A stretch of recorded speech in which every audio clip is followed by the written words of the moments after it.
வாங்க. வணக்கம். வாங்க உட்காருங்க. உட்காருங்க.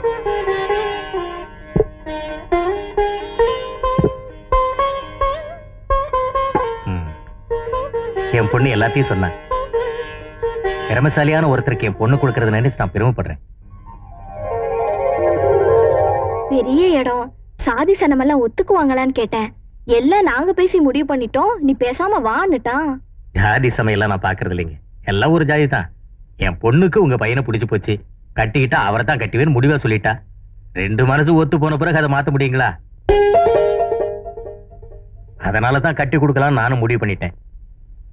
ஆமா, சம்மந்தி வரல? அவரு பட்டாளத்துல இருக்காருங்க. அதனால என்ன, பரவாயில்ல. நல்ல நேரத்துல நாமளே பேசி முடிவு எடுப்போமே. அடியே தெய்வானே, பட்டாளத்துக்கு போனவன் பார்டர்லயே செத்து போயிட்டான்னு முடிவு பண்ணிட்டேடி பாவி. கண்ணே முத்துவேலு, நான் பெத்த மவனே, உனக்கு கல்யாணம்னு ஒரு கருதாசு போட்டிருந்தா காஷ்மீர்ல இருந்தா கூட காக்கா மாதிரி பறந்து வந்திருப்பேனேடா. என்ன கேட்காம கல்யாணத்துக்கு ஒத்துக்கிட்டியடா? டேய், உங்க அப்பன்டா, உன் கல்யாணத்தை பாக்குற பாக்கியம் கூட எனக்கு இல்லையாடா?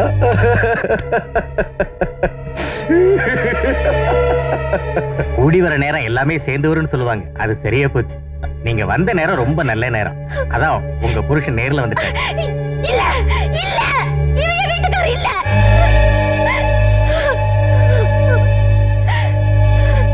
நீங்க தானே உங்க வீட்டுக்காரர் பட்டாளத்தில் இருக்காருன்னு சொன்னீங்க. அவரு உரிமையோட உருத்தோட வந்து பேசுறாரு. இந்த நேரத்துல இல்லைன்னு சொல்றீங்களா? ஐயோ, என் புருஷன் பட்டாளத்துக்கு போலங்க. நான் சொல்றது கேளுங்க, இவன் என் புருஷன் இல்ல. உங்க புருஷன் யாருமா? ஏமா பேசாம இருக்க? சொல்லுமா, அப்பா யாரும் சொல்லுமா.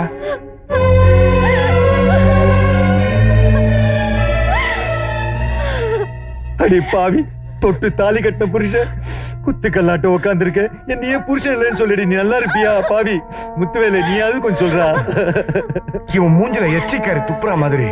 ஏன் அப்ப யாருன்னு சொல்லுமா, சொல்லுமா. என்ன மன்னிச்சிருப்பா.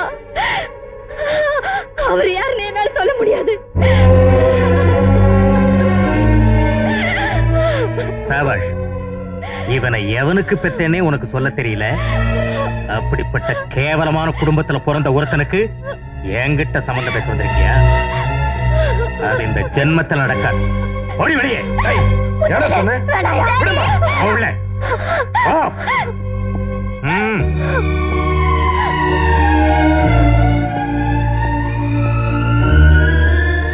சார், நீங்க யாரோ நான் யாரோ, நல்ல நேரத்துல வந்து என் மானத்தையும் குடும்ப கௌரவத்தையும் காப்பாத்திட்டீங்க சார். நீங்க நல்லா இருக்கணும். பொண்ணு கேட்டு வந்த குடும்பத்தை பத்தி எனக்கு நல்லாவே தெரியும். இந்த வீட்டுக்குள்ள நுழைய கூட தகுதி இல்லாத ஒரு ஆட்டுக்கார பையன், அப்பம் பேர் தெரியாத அசிங்கம் பிடிச்சவன். அவன் குடிசைக்குள்ள உங்க குடும்ப கௌரவம் போயிடக்கூடாது பாருங்க. அதனால்தான் ஃபாரஸ்ட் ரேஞ்சரா இருந்தனா பட்டாளத்தான வேஷம் போட்டு வந்தேன். பாருங்க, நல்லா பாருங்க. தம்பி, நீ செஞ்ச இந்த உதவிக்கு எப்படி நன்றி சொல்றதுனே எனக்கு தெரியலப்பா. எப்படி நன்றி சொல்றதுனே எனக்கு தெரியல. பார், இனிமே நீ காட்லி மேட்லி அலையக்கூடாது. என்னுடைய ஃபேக்டரி, என்னுடைய எஸ்டேட் எல்லா பொறுப்பையும் உங்ககிட்ட நான் ஒப்படைக்கிறேன். உன்னை பரிபூர்ணமா நம்புறேன் தம்பி, உன்னை பரிபூர்ணமா நம்புறேன்.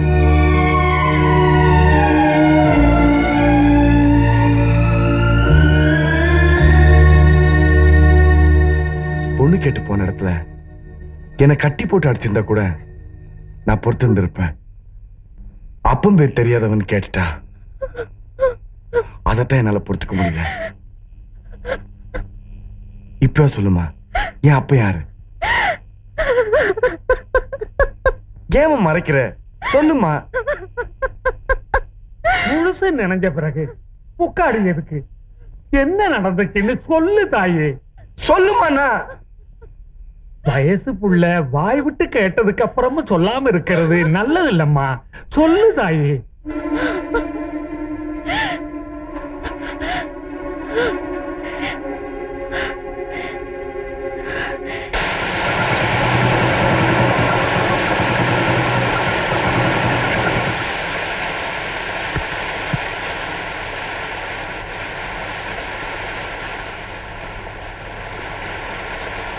ஐயா, நீங்க நுழையக்கூடாத இடம்னு மனுஷன் நினைச்சாலும் நுழைஞ்சுதான் ஆகணும்னு கடவுள் நினைக்கிறார். அதான் இந்த மத்தியான நேரத்துல மழை பெய்யுது. உட்காரு. பரவாயில்லைங்க. சும்மா உட்காரு. வேண்டாயா. வெட்கப்படாத, உட்காரு. தெய்வான, நீ ஏழை வீட்டுல பிறந்தாலும் எவ்வளவு அழகா இருக்கு தெரியுமா? உன்னோட அமைதியான முகம், குழந்தைத்தனமான சிரிப்பு, செங்கரும்பாய் நிக்கிற தெம்மாங்கு பாட்டு என்னை சுத்தி சுத்தி வந்துகிட்டு இருக்கு. நீயே எனக்கு சம்சாரமா வர நான் கொடுத்து வச்சிருக்கணும். உனக்கு இஷ்டம் தானே?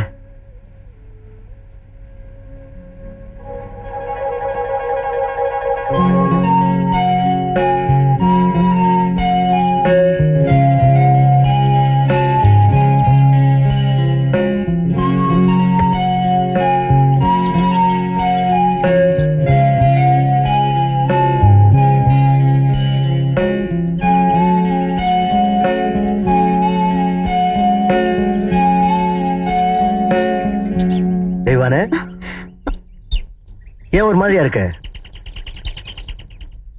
மனசு சரியில்லைங்க. ஏன், என்னாச்சு? நான் 2 மாசமா முழுகாம இருக்கேன்.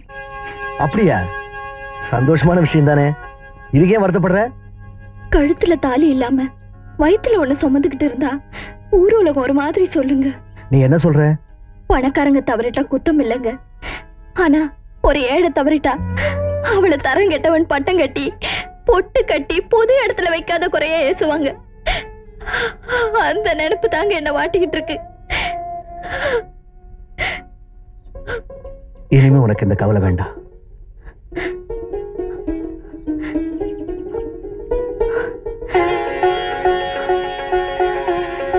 இந்த நிமிஷத்துல இருந்து நீ இந்த ரத்ன சபாபதியோட சம்சாரம். கூடிய சீக்கிரமே இந்த ஊரறிய உன் கழுத்துல தாலி கட்டுறேன். சந்தோஷம் தானே?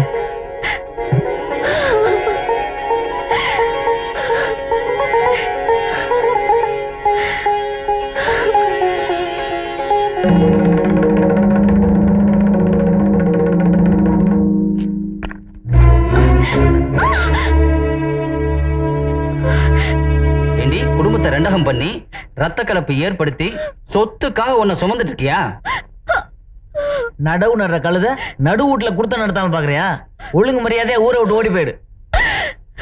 இல்ல நீ மட்டும் இல்ல, அவனும் உசோட இருக்க மாட்டான். மரியாதையா ஓடி போயிடு. ஐயா, உங்க சொத்துக்கோ உங்க பணத்துக்கோ ஆசைப்பட்டு நான் அவரை விரும்பல. அந்தஸ்து பார்த்து அவரே என்ன விரும்பல. ஏதோ நடக்க கூடாது நடந்துடுச்சு. அதுக்கு தானேயா நான் வேணா இந்த ஊரை விட்டு போயிடுறேங்க. அவரை ஒண்ணு பண்ணிடாதீங்க, அவரை ஒண்ணு பண்ணிடாதீங்க. அன்னைக்கு நான் இருந்த நிலைமையில அந்த பணக்கார கும்பலை எதிர்த்து என்னால வாழவும் முடியல.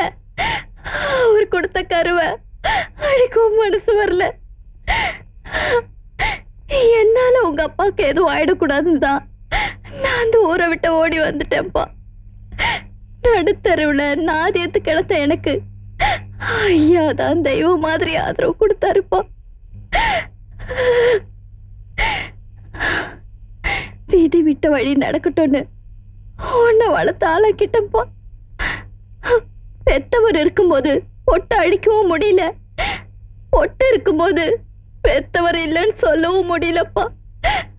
அதனால்தான் உங்க அப்பா பட்டாளத்துல இருக்காருன்னு சொன்னேன்.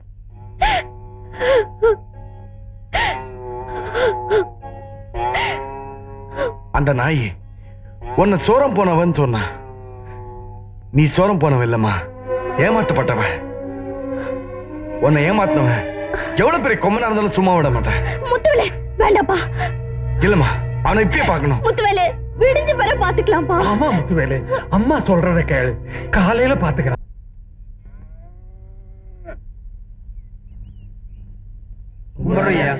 என்னையா மாரிமுத்து ஐயா, குத்தகம் எல்லாம் வந்துருச்சா? வருஷத்துக்கு ஏக்கருக்கு 20 மூட்டை கொடுக்குறங்க. இந்த வருஷம் 10 மூட்டை தான் கொடுத்துருக்காங்க. என்னையா விளைஞ்சதே 10 மூட்டை. இந்த நிலைமையில ஏக்கருக்கு 20 மூட்டை எப்படிங்க கொடுக்க முடியும்? அதெல்லாம் எனக்கு தெரியாது. 10 மூட்டை நெல்லை இங்க ஒப்படைச்சாகணும். இல்ல நிலத்துக்கு எனக்கு சம்மந்தம் இல்லைன்னு எழுதி கொடுத்துட்டு போயிரு. ஐயா, இந்த ஒரு தடவை மட்டும் கொஞ்சம் இறக்கம் காட்டுங்க ஐயா. ஆமாங்க ஐயா, வானம் பெய்யல, விளைச்சல் இல்ல. இந்த ஒரு தடவை மட்டும் மன்னிச்சு குத்தையே கொஞ்சம் குறைச்சுக்கோங்க ஐயா. ஏய், பஞ்ச பாட்டு பாடுறத விட்டுட்டு கொடுக்க வேண்டியதை கொடுத்துட்டு போங்கடா. யோ சலம்பல் பண்ணாம போங்கயா, போங்க போங்கயா. யார் நீ? உனக்கு என்ன வேணும்? எனக்கு அப்ப வேணும். என்ன சந்தையில ஆடு வாங்குற மாதிரி கேக்குற? உங்க அம்மா கிட்ட போய் கேளு, தெரிஞ்சா காமிப்பா. டேய், எங்க அம்மா கிட்ட கேட்டு தாண்டா நான் இங்க வந்திருக்கேன். அந்த ஆள் உள்ளதான் இருக்கான், கூப்பிடுறான்.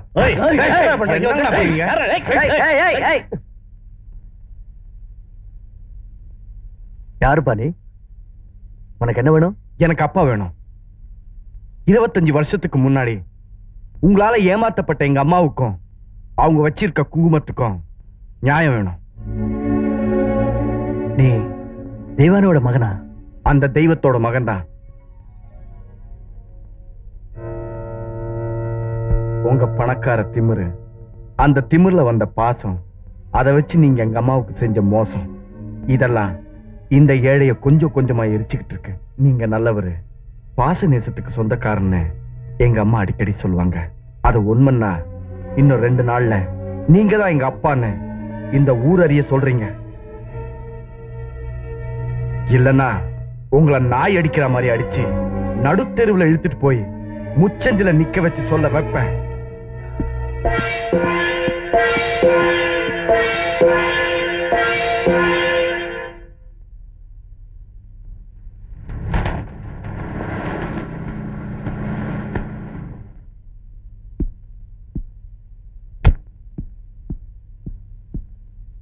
அம்மா, அம்மா. முத்துவேலு, பாப்பா அப்பா பாத்தியா? பாத்தம்மா. நல்லா இருக்காங்களா? சிங்கம் மாதிரி இருக்காருமா. அந்த காலத்துல அவர் நடந்து வந்தா பெரிய குளம் பெரிய தேர் நடந்து வரா மாதிரி இருக்குன்னு சொல்லுவாங்க. கட்டுனா அவரைத்தான் கட்டுவேன்னு நாத்து நடுறவல்ல இருந்து நாட்டை ஆள்ற வரைக்கும் நான் நீன்னு போட்டி போடுவாளுக. அம்புட்டு அழகா இருப்பாக. இப்போ லட்சணமா தான் இருக்காரு. தலையில தான் கொஞ்சம் லேசு பாசம் நினைச்சிருக்கு. அது இருக்கட்டும்பா, அவரை நீ எதுவும் மரியாதை குறைவா பேசி புள்ளே. மரியாதை கெடுற மாதிரி நான் எதுவுமே பேசல. எங்க அம்மாவுக்கு நல்ல பதில சொல்லன்னா மரியாதை கெட்டுன்னு சொல்லிட்டு வந்திருக்கேன். பாக்குறது நல்லவரா தெரியறாரு, என்ன செய்யறாருன்னு பாப்போம். நல்லது நடக்கணும்னு விதி இருந்தா எல்லாம் நல்லபடியா நடக்கும். வாப்பா சாப்பிடலாம்.